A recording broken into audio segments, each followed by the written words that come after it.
اعوذ باللہ من الشیطان الرجیم بسم اللہ الرحمن الرحیم لا الہ الا اللہ وحدہ لا شریک لہ لہ الملک و لہ الحمد وہو علی کل شیء قدیر اللہم صلی علی سیدنا محمد وعلی آلہ وصحبہ صلاۃ تکون لنا امان من کل خوف۔ بیان عرس مبارک مورخہ 14 جون 1970۔ بسم اللہ الرحمن الرحیم۔ ونعم المولا ونعم النصیر۔ رب اشرح لی صدری ویسر لی امری واحلل عقدۃ من لسانی یفقہوا قولی۔ برادران طریقت، اللہ تعالیٰ رحمان و کریم کا احسان ہے اور فضل ہے کہ اس نے ہم کو پھر اپنی رضا کی خاطر ملنے کی توفیق عطا فرمائی۔ لاکھوں اور کروڑوں درود و سلام حضور نبی کریم صلی اللہ علیہ وآلہ وسلم پر کہ جن کے فیض ساری مخلوق پر اس قدر فضل و کرم ہو رہا ہے۔ برادران طریقت، میں کچھ باتیں آپ سے کروں گا، یا جس طرح ہمیشہ عرس کے موقع پر کرتا ہوں وہ اس لیے نہیں کرتا کہ میں تقریر سے دلچسپی رکھتا ہوں یا تقریر کا ہونا ضروری ہے، بلکہ سال بھر تجربے کے بعد ضروری سمجھتا ہوں کہ کچھ باتیں آپ سے کروں جبکہ آپ سب لوگ اجتماعی طور پر بیٹھیں۔ برادران طریقت، آپ لوگوں کا ایک فرض ہے جسے آپ کو پہچاننا چاہیے، اور وہ فرض یہ ہے کہ آپ یہ سمجھیں کہ ہمارا اور آپ کا کیا تعلق ہے۔ ہمارے سے مراد میرا اور آپ کا، حضرت پیر صاحب رحمۃ اللہ علیہ کا اور آپ کا، حضرت پیر صاحب رحمۃ اللہ علیہ کے پیر صاحب رحمۃ اللہ علیہ کا اور آپ کا آپس میں کیا تعلق ہے۔ یہ تعلق ہی بنیاد ہے جس پر اس سلسلہ کو استوار کیا جاتا ہے۔ اگر آپ نے یہ سمجھا ہی نہیں تو تمام چیزیں ہی باطل ہیں، اور یہی وجہ ہے کہ بعض لوگ سال ہر سال یہاں آتے رہتے ہیں، بتاتے ہوئے وظائف پر عمل بھی کرتے ہیں، بتائے ہوئے وظائف پر عمل بھی کرتے ہیں جن کے طفیل خداوند تعالیٰ ان کو رزق اور عزت دیتا ہے، اور وہ لوگ اس چیز کو مقصود حقیقی سمجھ کر گمراہ ہو جاتے ہیں اور اپنے آپ کو اس سلسلہ سے الگ کر کے فخر سمجھتے ہیں، اور سلسلے سے الگ ہونے کے بعد جب انہیں رزق ملتا رہتا ہے اور چند بیوقوف لوگ بے عقلی اور ناسمجھی کی وجہ سے ان کی عزت کرتے ہیں تو وہ اس میں اپنی بہت بڑی کامیابی سمجھتے ہیں۔ حالانکہ رزق خدا ان کو بھی دیتا ہے جو خدا کی ہستی سے منکر ہیں، کیونکہ خدا نے ان کو پیدا کیا ہے اور یہ خدا کی ذمہ داری ہے۔ اور جہاں ایسے کچھ لوگ بھی گزرے ہیں جنہوں نے ان لوگوں کو بھی تعلق کے لائق سمجھا جو خدا کی دی ہوئی دولت اور عزت پر غرور کر کے خود خدا بن بیٹھے، ان لوگوں کے ساتھ بھی پارٹی بنائی جنہوں نے اس پاک ہستی پر بھی نکتہ چینی کر دی، اس کی علمیت اور حقیقت کا وزن کرنا شروع کر دیا، جن کے طفیل خدا نے خود فرمایا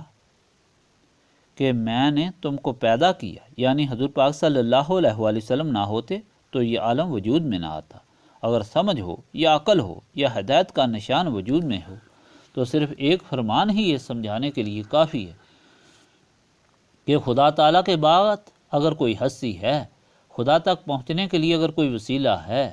اگر کسی کی غلامی سے خدا تعالیٰ راضی ہوتا ہے، اگر کسی کی بے ادبی سے دونوں جہاں میں رسوائی ہو سکتی ہے تو وہ ذات رحمت للعالمین صلی اللہ علیہ وآلہ وسلم کی ہے۔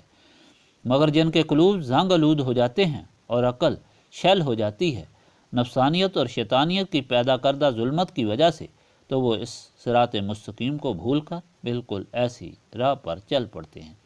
جو ان کو آئے دن ہدایت سے دور لے جاتی ہے، اور ان کو انہی قسم کے فریب زدہ لوگوں کا ٹولہ بھی مل جاتا ہے۔ برادران طریقت، آپ کا اور ہمارا تعلق صرف اللہ تعالیٰ کی رضا کی خاطر ہے۔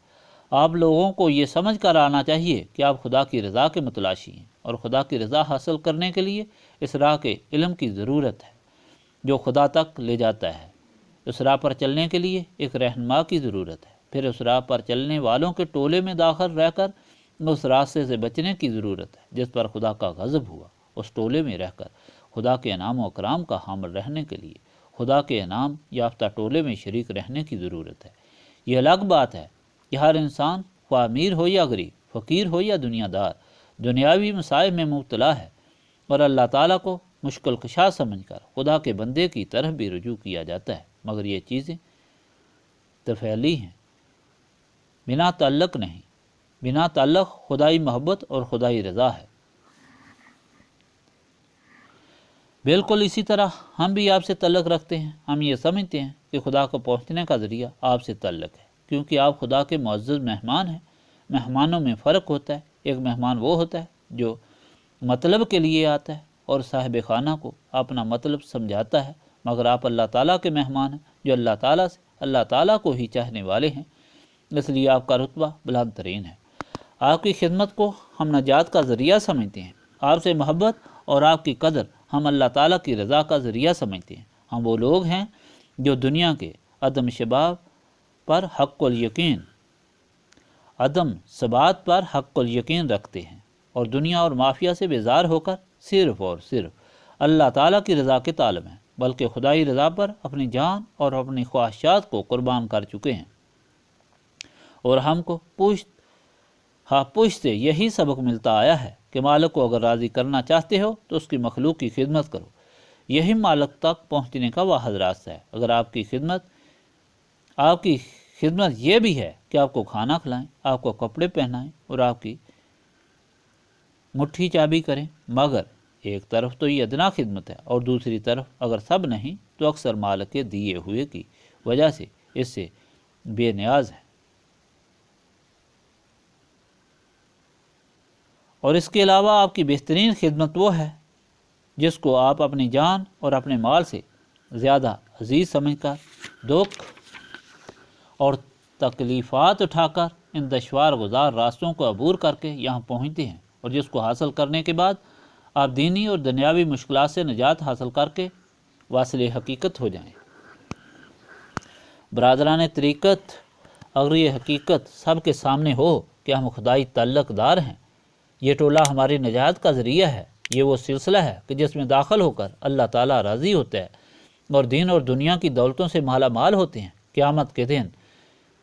جب گروہ در گروہ مخلوق طلب کی جائے گی تو ہم اس ٹولے میں حاضر ہوں گے، تو کوئی وجہ نہیں کہ کوئی انسان مالک کی اس مہربانی پر اتنا مہربان ہو جائے کہ اصل وجہ ہی بھول جائے اور اس ٹولے یا اس سلسلے کو بے حقیقت سمجھ کر اپنی الگ 1.5 انچ کی مسجد بنانی شروع کر دے۔ اگر یہی طریقہ صحیح ہو تو کوئی سلسلہ مارز وجود میں نہ آ سکے۔ ہر شخص جس وقت اپنے آپ کو مستغنی سمجھے تو سب سے الگ ہو کر بیٹھ جائے۔ نتیجہ یہ ہو کہ تمام شرازہ بکھر جائے، صرف اور صرف وہی لوگ رزق اور عزت ملنے پر مغرور ہو کر اپنے آپ کو بے نیاز سمجھنا شروع کر دیتے ہیں، جو یہاں رزق اور عزت کی خاطر آتے ہیں۔ اگر یہ سمجھ کر آئیں کہ اللہ تعالیٰ کی رضا کی خاطر آئے ہیں تو اللہ تعالیٰ کی رضا کا اختتام نہیں ہے اور نہ کوئی حد ہے۔ جہاں تک بھی انسان پہنچے اس کو مزید التفات اور مہربانی کی خواہش رہتی ہے، اور وہ اس جگہ اسی راستے اور اسی ٹولی کو اپنا متاع عزیز سمجھتا رہتا ہے جو اس کو اس مقام عرفہ تک لاتا ہے۔ اس لیے برادران طریقت، آپ کے تعلق کی بنیاد رضا الہی ہونی چاہیے۔ آپ کا یہاں آنا رضا الہی کی خاطر ہونا چاہیے، اور یاد رکھیں کہ جس وقت اللہ تعالیٰ کی رضا حاصل ہوگی تو نہ دنیا اور نہ دین کو کوئی خطرہ باقی رہے گا، کیونکہ اللہ تعالیٰ کا یہ وعدہ ہے جو اللہ تعالیٰ کی دوستی میں داخل ہو جاتے ہیں وہ تمام غم اور خوف سے محفوظ ہو جاتے ہیں۔ برادران طریقت، ہمارا اور آپ کا جو تعلق ہے جس کو میں بیان کر چکا ہوں، اس لحاظ سے ہماری اجتماعی طور پر نشست نہایت ہی ضروری ہے تاکہ ہم جس منزل تک پہنچنا چاہتے ہیں اس کے راستے پر چلیں۔ آپ کا یہاں آنا، تکلیفات برداشت کرنا، نفسانی خواہشات کا قربان کرنا ایک طرف، تو اس جادے پر گامزن ہونا جو منزل کی طرف لے جا رہا ہے، اور دوسری طرف خدا کی محبت اور دنیا کی نفرت کا اعلان ہے، اور سب سے بڑھ کر یہ کہ مالک کے سامنے دعا کرنے کا وہ طریقہ ہے جو سب سے افضل اور اعلیٰ ہے۔ صرف یہی ضروری نہیں کہ اس راستے پر چل پڑیں، بلکہ اس سے زیادہ ضروری یہ ہے کہ ہر قدم پر مالک کے سامنے ہم درخواست کریں کہ خدایا شیطان اور نفس کے ان تمام حملوں سے بچا جو تیری راہ میں چلتے ہوئے پیش آ رہے ہیں، اور ایسی دعا اور بہتر دعا صرف اجتماعی صورت میں ہی ہو سکتی ہے۔ برادران طریقت، اگر اس کی افادیت اور اہمیت کو سمجھا جائے تو ہر ماہ میں ہو تو بھی کم ہے۔ یہ صرف شیطان اور نفس کی طرف سے ایک دھوکہ ہے کہ یہ چیز قیمت میں کم ہے، عارضی ہے اور تھوڑے وقت کے لیے درکار ہے۔ دن رات سال کے 365 دنوں میں تلاش کرتے ہیں، مگر وہ چیز جو حقیقی دولت ہے، ہمیشہ رہنے والی ہے اور ہمیشہ کی زندگی کی زاد راہ ہے، اس کے لیے سال میں 2 دن بھی مشکل اور زیادہ سمجھتے ہیں۔ اگر انسان کی نظر سے پردہ ظلمت ہٹ جائے تو یہ بہت ہی بدبختی نظر آئے۔ برادران طریقت، ہمارا اس جگہ پر جمع ہونا اس مقصد کے لیے نہایت لازمی اور ضروری ہے کہ جس کی وجہ سے ہمارا تعلق ہے۔ حدیث پاک میں آیا ہے کہ اللہ تعالیٰ نے فرمایا ہے کہ جو لوگ میری رضا کی خاطر اکٹھے بیٹھتے ہیں اور میرا ذکر کرتے ہیں، ان کا ذکر مجھ پر واجب ہوتا ہے، ان کی محبت مجھ پر واجب ہوتی ہے۔ دوسری حدیث پاک میں آیا ہے کہ اللہ تعالیٰ فرماتا ہے کہ جو لوگ میری طرف چل کر آتے ہیں، میں ان کی طرف بھاگ کر آتا ہوں۔ اور تیسری حدیث میں آیا ہے کہ جو لوگ دنیاوی کاموں کی وجہ سے میری طرف نہیں آتے، ان پر دنیا کی مجبوریوں کے دروازے کھول دیتا ہوں۔ حاصل مطلب یہ ہوا کہ خدا کی خاطر دنیا کی مصروفیات کو چھوڑ کر جمع ہونا اتنی بڑی سعادت ہے کہ خدا اپنی رضا سے نوازتا ہے اور اپنی رحمت کی آغوش میں لپیٹ لیتا ہے، اور دنیاوی مصروفیات کی وجہ سے اگر خدائی بلاوے کو ٹالا جائے تو اتنی بڑی بدبختی ہے کہ دنیا کی مجبوریاں اور غم بجائے کم ہونے کے قافلہ در قافلہ چل پڑتے ہیں۔ اس لیے جب بھی آپ کو یاد الہی کے لیے بلایا جاتا ہے، آپ کے پیش نظر کوئی مجبوری نہیں ہونی چاہیے، خواہ وہ کسی نوعیت کی ہو۔ آپ کو یقین ہونا چاہیے کہ جس مالک الملک کی خاطر آپ اپنی مجبوری کو چھوڑ کر جا رہے ہیں، وہی مشکل کش ہے اور وہ اس کے حل کی بہترین صورت نکالے گا۔ برادران طریقت، جس طرح میں اکثر بتا چکا ہوں کہ آپ کے پیش نظر ہر وقت وہ مقصد ہونا چاہیے کہ جس کے لیے یہ تعلق ہے۔ اگر یہ مقصد آپ کے پیش نظر رہے تو ایک طرف تو آپ کے مراتب اعلیٰ پر فائز ہونے کا ذریعہ بنے گا، اور اس کے ساتھ ساتھ تکلیفات اور مشکلات جو آپ کے سد راہ ہو سکتی ہیں بے حقیقت ہو کر رہ جائیں گی۔ ایک بزرگ نے قرآن پاک میں پڑھا کہ جان نکلتے ہوئے ہر انسان کو بہت تکلیف ہوگی، اور پھر حدیث پاک میں پڑھا کہ مومن کی جان اس طرح نکلتی ہے کہ جس طرح مکھن سے بال۔ تو اس بزرگ کو بہت ہی حیرانی ہوئی اور مطلب برآری کے لیے استخارہ کیا۔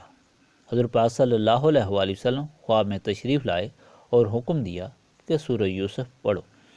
جا کر ساری سورہ یوسف پڑھی مگر کچھ سمجھ نہ آئی، پھر استخارہ کیا، پھر یہی حکم ہوا۔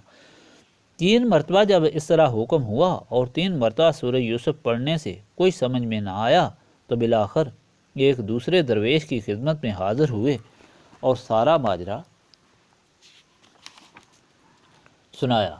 درویش نے فرمایا کہ تم نے سورہ یوسف میں نہیں پڑھا کہ جب زلیخا سے اس کی سہیلیوں نے مذاق کیا تو انہوں نے سب سہیلیوں کو دعوت دی اور سیب اور چھریاں رکھ دیں۔ جب وہ کھانے لگیں تو یوسف پاس سے گزرے تو تمام سہیلیاں دید میں اس قدر محو ہو گئیں کہ اپنے ہاتھ کاٹ دیے۔ گویا شوق اور محبت ایسی چیز ہے کہ دکھ کا ہوش ہی نہیں رہتا۔ اس طرح سے بے شک جان نکلتے ہوئے سخت تکلیف ہوگی، مگر اس کے ساتھ مومن کو خدا کی ملاقات کا اس قدر شوق ہوگا کہ وہ دکھ محسوس ہی نہیں ہوگا۔ برادران طریقت، مجھے یقین ہے کہ جو شوق اور محبت آپ کو یہاں کھینچ لایا ہے، آپ کی ساری تکلیفات کو اس نے اپنے اندر اس طرح لپیٹ لیا ہے کہ اس کو کچھ نہیں محسوس ہوا۔ محسوس صرف ان کو ہی ہوا ہے کہ جو شوق اور محبت سے محروم ہیں۔ البتہ